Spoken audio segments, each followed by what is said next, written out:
Hello, बच्चों. Let's read the question. The question says that the radius and the slant height of a cone are in the ratio 4:7.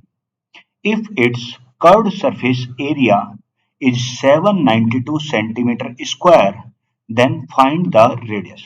कह रहा है कि एक कोई कोन है जिसकी रेडियस और स्लांट हाइट का रेशियो दे दिया. कितना दे दिया? 4:7 उसने हमें दे दिया.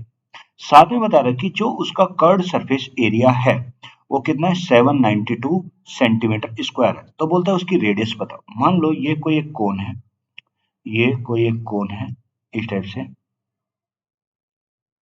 अब अगर ये कोई एक कोन है, इसकी रेडियस, अगर मैं इसकी रेडियस, तो ये r है और इसकी हाइट, ये इसकी हाइट है, ये h, और ये वाली साइड क्या है? इसकी स्लांट हाइट है. ये क्या है? Slant height. ये अब उसने हमें जो रेशियो दिया, किस किस का रेशियो दिया? रेडियस और स्लांट हाइट का रेशियो गिवन. रेडियस और स्लांट हाइट का रेशियो क्या है? 4:7. ये और साथ में उसने उसका कर्ड सरफेस एरिया भी दिया. कर्ड सरफेस एरिया कितना? 792 सेंटीमीटर स्क्वायर गिवन है.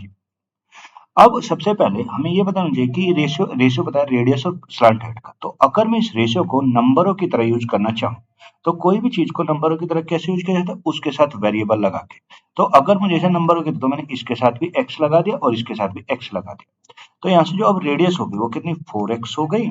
और जो स्लांट हाइट हो गई, मैं किस तरीके से यूज कर सकता हूँ? 7x. मैंने इनके साथ, अगर इस रेशियो को नंबरों की तरह यूज करना तो इसके साथ भी वेरिएबल ये. तो रेडियस हो गई 4x, स्लांट हाइट कितनी होगी? 7x हो गई.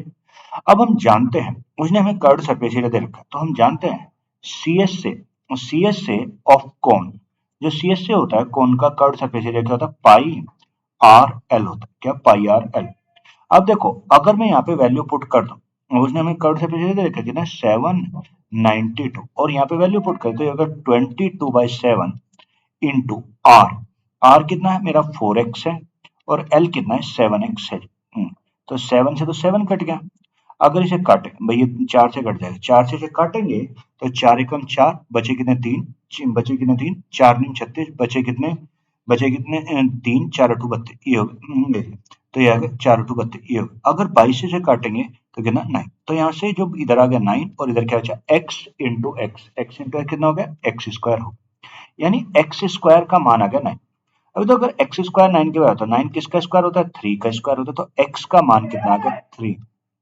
तो जो x का मान निकल के आएगा वो कितना आ गया? 3 आ.